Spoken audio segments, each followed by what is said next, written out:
Hello. Good evening, sir. My name is Ruby Parker, and I'm a dress designer.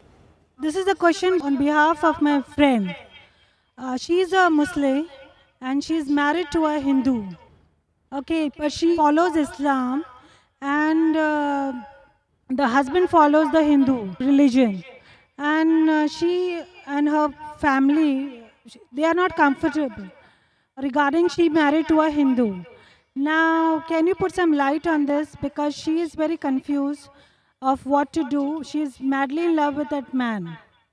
If I understood your question, sister, you said that there is a Muslim girl who's married a Hindu boy and she's madly in love. What should she do? Is this the question, sister?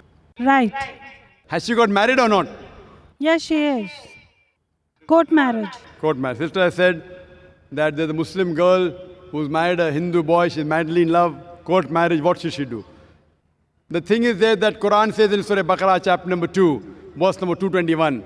It says that do not marry a mushrika, do not marry an idolatress until she believes. A believing woman, even if she's a bondswoman, she's much better than an unbelieving woman, even if she allows you. The verse continues that do not marry a mushrik man, do not marry an idolating man, even if he allows you, until he believes.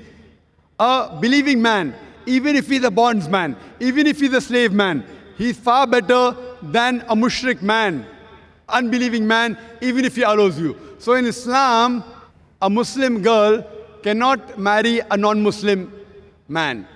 And as I told earlier, the reason is that if you have a vehicle, one tire of the vehicle is of a cycle, of a bicycle, and the other tire, it is of a truck. But naturally, the vehicle will not run. And furthermore, every human being would want that their spouse also go to Jannah.